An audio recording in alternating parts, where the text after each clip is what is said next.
Hello, fellow people, and today I'll be taking a look at Transformers Legacy Evolution, Twincast, and Autobot Rewind. So, before we take a look at these two, let's quickly take a look at the packaging. So, you can see that the art here is a palette swap of the Legacy or Kingdom blaster. You can see that there's the side art, or half of it, some product shots, as well as the Evo Fusion gimmick.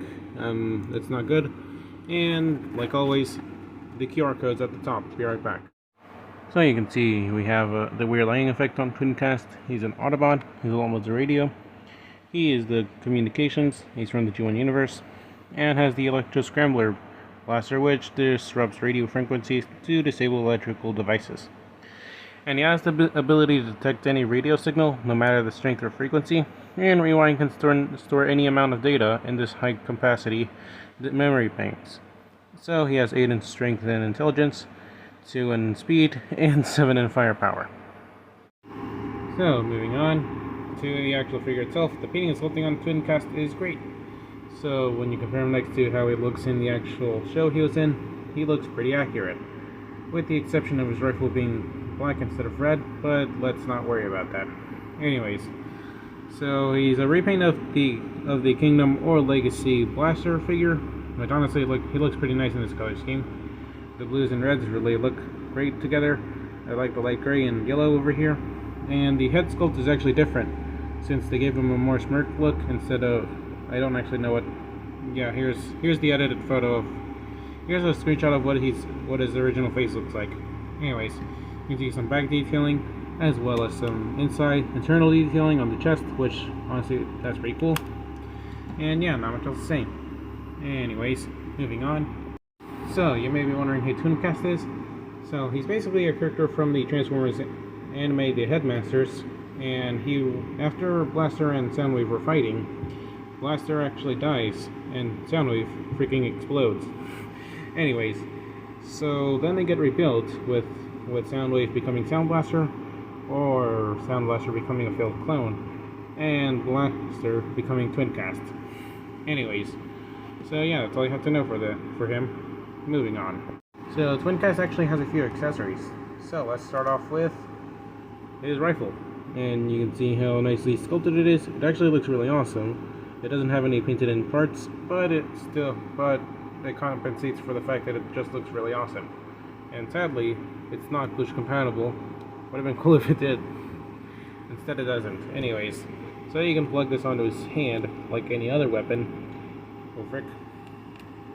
Or you could plug it onto his back in either one of these ports. I mostly prefer the sides for some reason. I'm not sure why. Anyways, moving on, we have Rewind. So here we have him in cassette mode, since that's how he was packaged in, and honestly, it looks really nice. It is mostly cast out of clear plastic, with some solid plastic parts being the hinges and ball joints, as well as the back half of the torso and the head. And yeah, that can be kind of terrifying. Anyways, so yeah, you can see how nicely sculpted it is. I like how they added some gold accents onto the actual cassette mode. It looks pretty nice. And transformation for this figure is pretty easy. So, pull down the legs and rotate them, like so.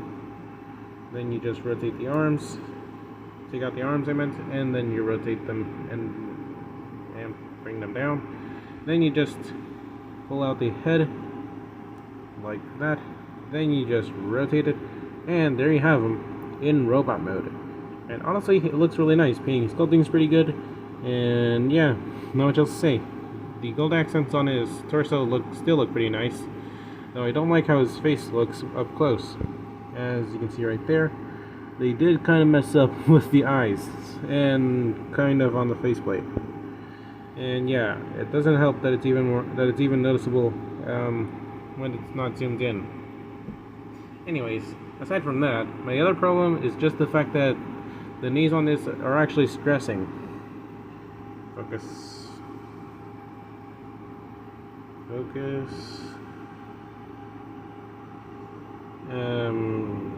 Yeah, it's not really in the focusing, but it is there. And because of how this figure is a repaint of Legacy Eject, that was probably bound to happen.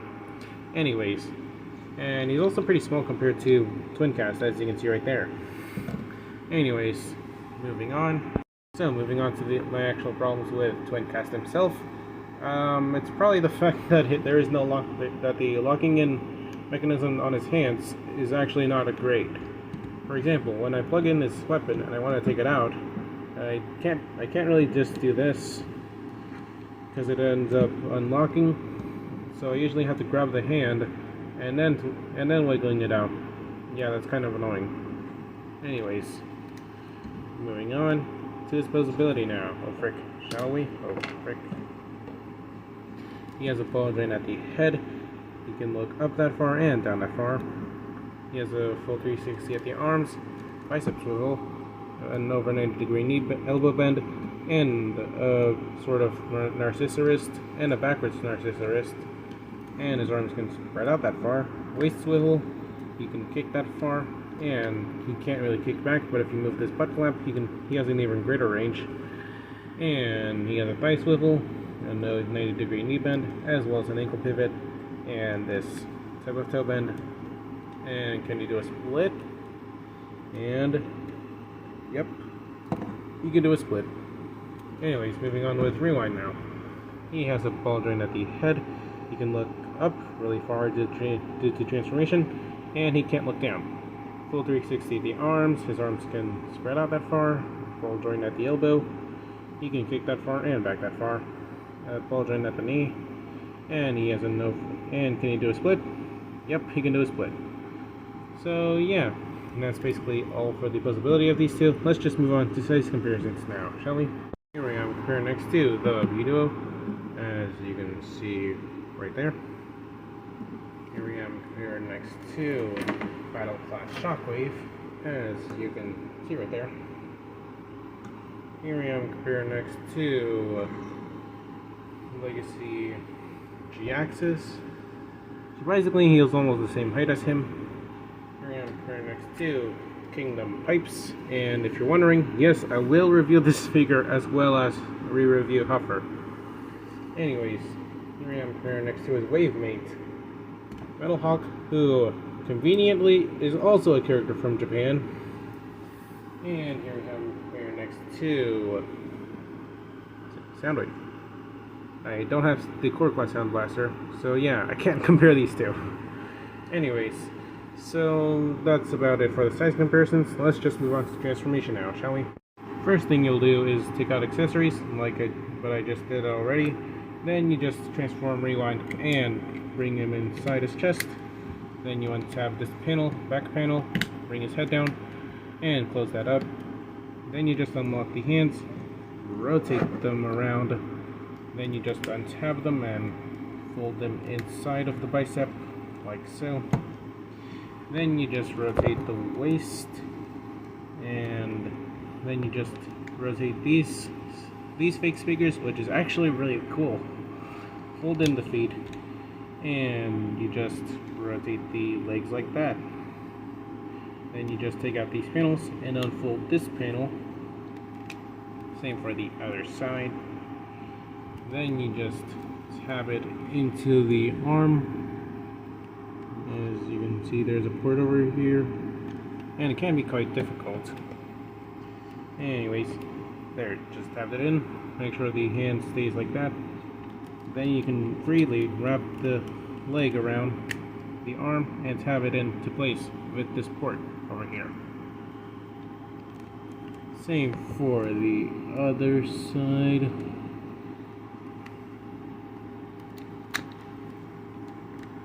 There you go. Then you just take out these halves of the handle and rotate them over here so they can slide into place, and make sure this stays tabbed in. And there you have him in his boombox mode. And the overall boombox mode looks really nice. I like it a lot. Anyways, so you can see how there's some kibble on the back, but that's bound to happen with boombox modes. And yeah, it looks really nice regardless. I like that transformation technique with these being the fake speakers, these being the actual ones. And yeah, now it does the same. The painting sculpting on this is amazing. I like how there's some small sculpting detailings like here as well as over here, like the dials and even the buttons and everything else, as well as this headphone jack. this is overall a really nicely sculpted figure in boombox mode.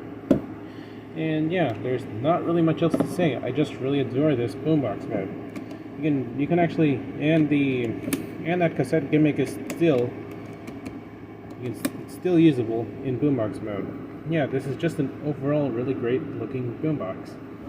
And this does have a weapon storage, like I showed earlier. And wait, what? I didn't show this earlier, but it just plugs in like that, with this port over here and this tab, like that. I'll just say, and this is the Evo fusion gimmick. That's kind of lazy. Anyways, yeah, there's not much else I have to say about this. I don't really have any problems with it, aside from the fact that this is actually just painted. But yeah, that's about it. There's no actual problems I have with this boombox mode. It's just perfect, practically. And yeah, let's just move on to size comparisons now, shall we? Here we am comparing next to the Duo, as you can see right there. Here we am comparing next to Battle Class Shockwave, finally in its crawler tank mode. And here we am comparing next to Core Class Soundwave, which is pretty interesting, as well as Laserbeak. That's interesting still.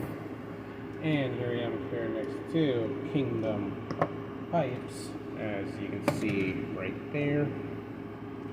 And here we am comparing next to the Beast Alliance Mirage. And here we am comparing next to Legacy Evolution Metalhawk, or his wavemate. So there you go. Anyways, my overall final thoughts on this figure: he's really great. I really love the robot mode. It was really great. The transformation was actually not that bad, and actually pretty clever, as well as being fun sometimes. And it results in a really great looking boombox mode. I have almost no problem with this. So yeah, this is basically it for this video, and I'll see you guys next time. Bye now.